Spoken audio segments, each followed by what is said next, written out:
Good morning students, how are you all? Fine. Okay, so we started our chapter number 3, that is current electricity. Okay, उसमें हमने last lecture में introduction of current था, current that is capital I Q/T. Okay, और उसके base हमने solve किया था, that is our additional exercise में first exercise number 14. Okay okay, चल अभी आज हम थोड़ी नई क्वांटिटीज को स्टडी करने वाले हैं. ओके, और बीच में यहां पे आपके पास है ओम्स लॉ, जिसको आपने स्टैंडर्ड 10 में स्टडी किया था ना. ओके, चलो तो फिर लेट वी स्टार्ट. आज थोड़ी फिजिकल क्वांटिटी नई पढ़ने वाले हैं, समझने वाले हैं और लिखने वाले हैं आप. ओके, तो बस ये जो भी है उसको आप थोड़ा बराबर समझिएगा. तो नेक्स्ट जब चैप्टर ये बढ़ेगा तो इसमें ये सब फिजिकल क्वांटिटीज जो नई आएगी उसको हम स्टडी करेंगे. ओके, तो आज का फर्स्ट टॉपिक है हमारा करंट डेंसिटी. अच्छा, अब तक हमने चार्ज डेंसिटी स्टडी किया. 3 टाइप्स ऑफ चार्ज डेंसिटी थी. Lambda is equal to Q/L. Surface charge density थी Q/A और वॉल्यूम चार्ज डेंसिटी थी Q/V. चार्ज डेंसिटी थी ना, इसीलिए Q डिवाइड बाय डायमेंशन में 3 अलग अलग थे, length, area and volume. Okay, that is our chapter number 1. Okay, आज हम स्टडी करने वाले हैं करंट डेंसिटी. अच्छा, करंट डेंसिटी के लिए हमने सिंबल दिया हुआ है कैपिटल J. ओके, तो कैपिटल J करंट डेंसिटी के लिए क्या सिंबल दिया गया हुआ है? हमने कैपिटल J.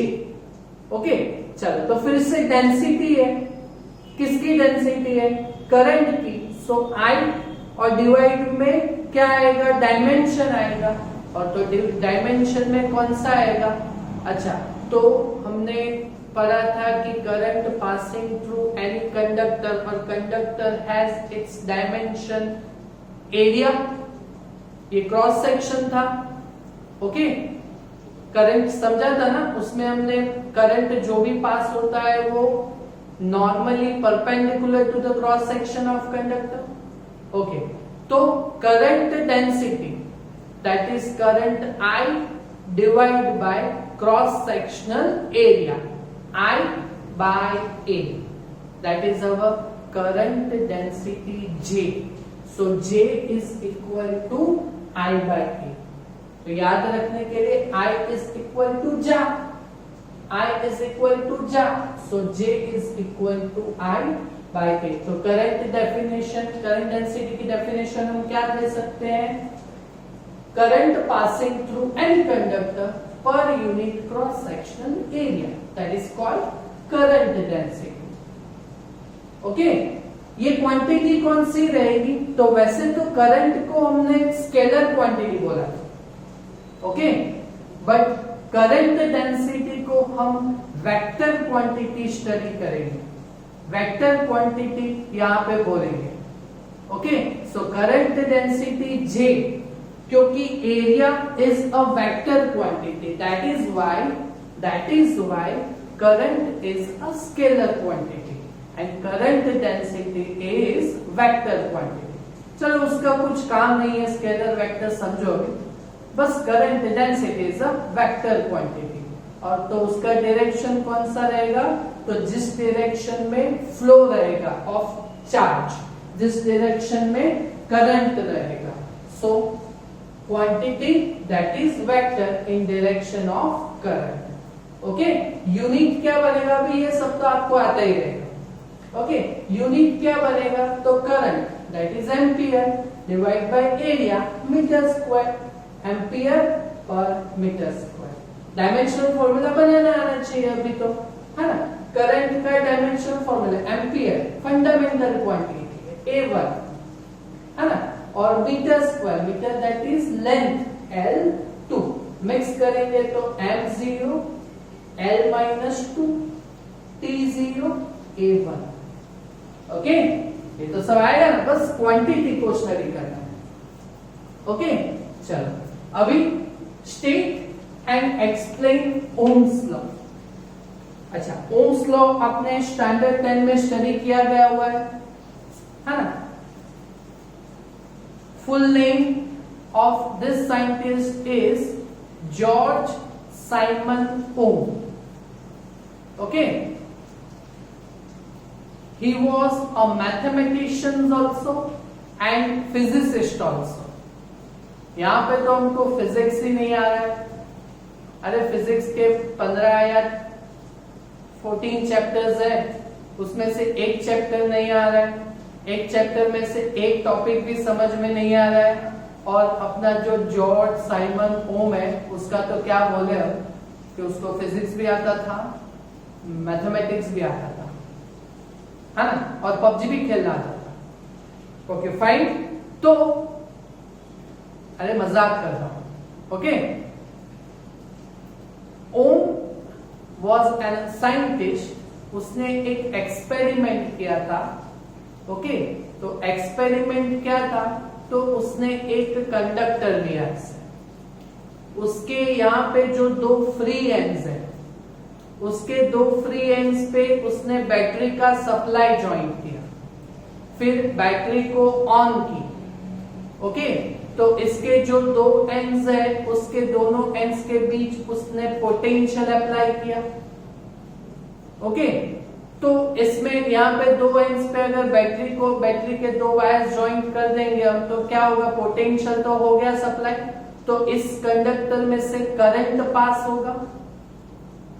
ओके, तो दिस करंट पास होगा।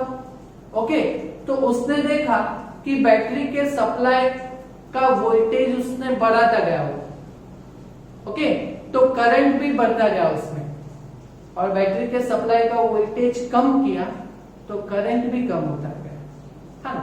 That is statement of Ohm, है ना। In fixed physical condition, in fixed physical condition, potential between two ends of conductor, that is potential voltage between two ends of conductor is directly proportional to the current passing through it। हाँ, potential बढ़ेगा तो current बढ़ेगा, potential कम होगा तो current कम होगा। So potential between two ends of conductor is directly proportional to the current passing through it। okay, so statement समझ में आया। Okay, so that is potential V is directly proportional to current I। Okay, so V proportional to I।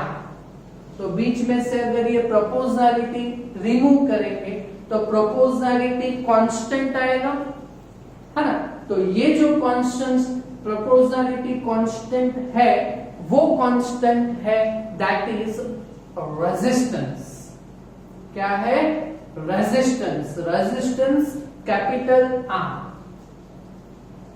देखा, पहली बार नहीं आया, standard 10 में आपने ये स्टडी करके आया है ना, रेजिस्टेंस कैपिटल R।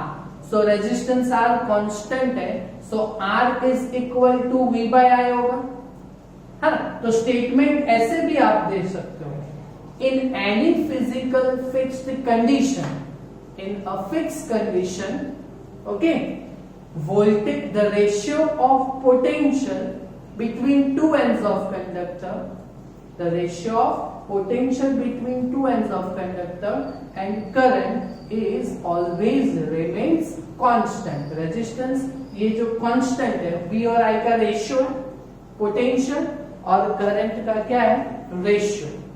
okay, ये resistance किस पे डिपेंड करता है, that is a type of material। है ना। अच्छा, मटेरियल कौन सा है ना, आयरन है, एल्यूमिनियम है, स्टील है, वो मटेरियल पे डिपेंड करता है रेजिस्टेंस।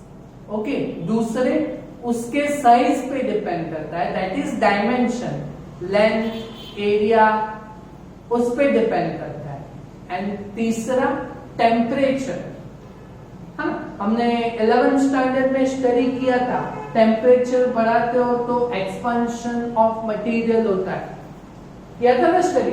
ओके, तो टेम्परेचर पे भी ये रेजिस्टेंस डिपेंड करता है मटेरियल का। क्लियर? ओके, चलो तो फिर unique and dimensional formula. Okay, समझ में आया? ये स्टेटमेंट है और उसके बाद ये रेजिस्टेंस से कितना, तो इतना पूछ सकते हैं हमें एग्जाम में, कितने मार्क्स के लिए? 2 मार्क्स के लिए। ओके ओके, तो रेजिस्टेंस का यूनिट क्या रहेगा? तो resistance that is voltage by current, so volt divide by ampere. Okay, और रेजिस्टेंस का यूनिट आपको मालूम है, ये ओम्स के, और जॉर्ज साइमन ओम साइंटिस्ट के रिमेम्बरेंस में उसका यूनिट उसका यूनिट डिनोट किया गया हुआ है ओहम, ओम, है ना, ohm. This is ohm, OHM, ohm. Okay, ये ऐसे सिंबल है, कैसे करोगे? ओमेगा, कैपिटल ओमेगा, है ना, बट इसे हम क्या बोलेंगे? ओ। ये तो स्टडी करके आओ ना आप 11th स्टैंडर्ड में। ओके, चलो डायमेंशनल फॉर्मूला, तो वोल्ट डिवाइड बाय करंट। अच्छा, वोल्टेज का हमने चैप्टर 2 में फर्स्ट लेक्चर में ही किया, वोल्टेज MLTA, है ना, 1231, 1231 और लास्ट के 2 डिजिट माइनस, है ना। अभी वो वापस तो वोल्टेज का डायमेंशन फॉर्मूला नहीं करा सकता ना, है ना। आपने कितना समझा है उसी के बेस होगा, है ना। अगर रेजिस्टेंस का डायमेंशनल फॉर्मूला एमसीक्यू में पूछा गया 1 मार्क के, है ना, ओके, तो वोल्टेज का क्या कुछ याद रख के जाओगे, रट्टा मार के जाओगे? नहीं हो सकता ना। आपको अंडरस्टैंडिंग में हुआ है ना, V is equal to W/Q, joule per coulomb, है ना।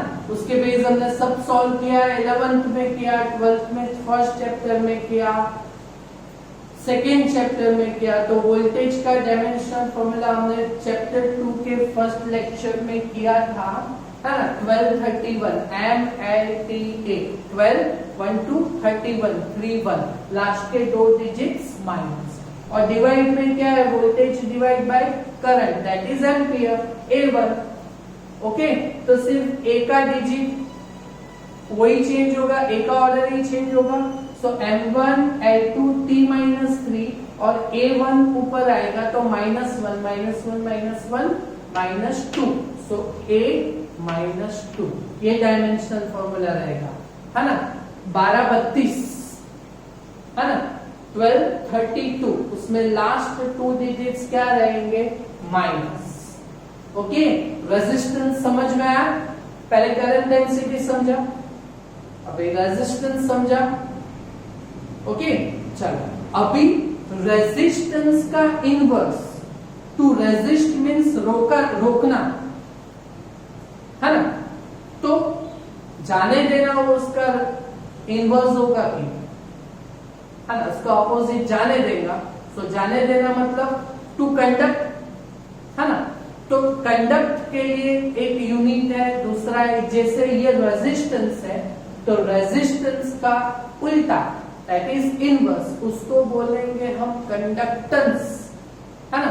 ये वैसे तो ये टेक्स्ट में है नहीं इसका सिंबल, ओके, बट प्रैक्टिकल में है तो ये समझ लेंगे, है ना। तो रेजिस्टेंस का inverse that is conductance G, inverse of resistance is called conductance.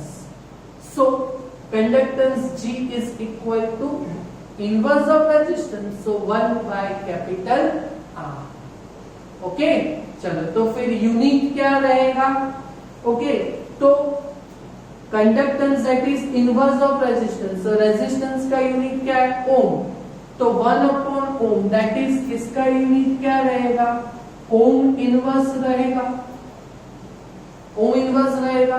और उसको आप स्टैंडर्ड टाइम में स्टडी भी करके आए हो, तो ओम इनवर्स को इसको उल्टा कर दो, है ना, तो उल्टा करेंगे तो कुछ ऐसे होगा, है ना, तो OHM का उल्टा तो MHO दैट इज कॉल्ड मो।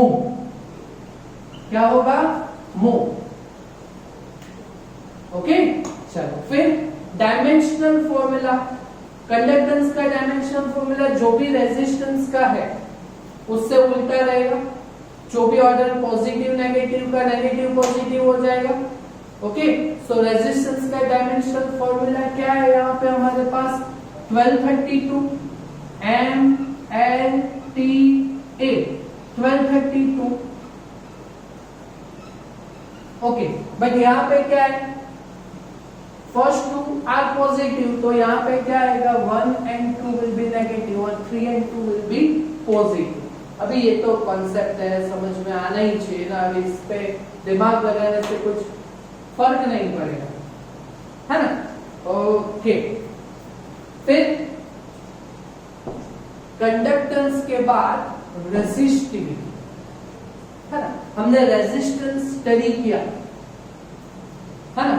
अभी ये रेजिस्टिविटी इंपॉर्टेंट है, न्यूमेरिकल्स और आगे जाके थियरी में ये रेजिस्टिविटी का कॉन्सेप्ट आते ही रहेगा, है ना। तो resistivity that is rho, resistance समझ में आया? ओके, वो कॉन्सेप्ट में काम है। अभी रेजिस्टिविटी को समझो, है ना, रेजिस्टिविटी रो। चलो उसको हम कैसे डिस्क्राइब करेंगे वो समझो, कि कोई भी कंडक्टर उसका लेंथ जितना ज्यादा रहेगा, है ना, तो जितना लेंथ ज्यादा रहेगा, है ना, तो चार्ज को उसमें से इतना ही ज्यादा पास होना रहेगा। रोड जितना ज्यादा लंबा होगा उतना रेजिस्टेंस ज्यादा लगेगा, है ना। तो for any conductor resistance is proportional to the length of conductor, so R is proportional to L। समझ में आया? Okay, and resistance is inversely proportional to 1 upon cross sectional area, inversely proportional to the cross section area। कैसे? है ना, समझो, इसका length अगर मैं कम करूं, है ना, तो लेंथ अगर मैं इसका कम करूंगा तो ये जाड़ा बनेगा, इसका थिकनेस बढ़ेगा तो क्रॉस सेक्शनल एरिया बढ़ेगा ना। समझ में आया कि नहीं? समझ में आया? रेजिस्टेंस कम होगा तो लेंथ कम होगी, लेंथ कम होगी तो ये क्रॉस सेक्शनल एरिया बढ़ेगा, तो रेजिस्टेंस कम तो क्रॉस सेक्शनल एरिया ज्यादा। दैट इज वाई, है ना, resistance is inversely proportional to the cross sectional area, so R is proportional to 1 upon A। और अगर इस दोनों को अगर हम मिक्स करेंगे, so R is proportional to L by A। Mix किया, R रेजिस्टेंस के प्रोपोर्शनलिटी में लेंथ है और एरिया इनवर्स में, तो R is proportional to L by A।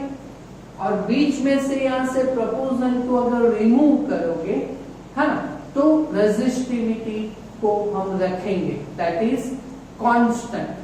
So R is equal to rho L by A, where rho is called resistivity of conductor. Clear?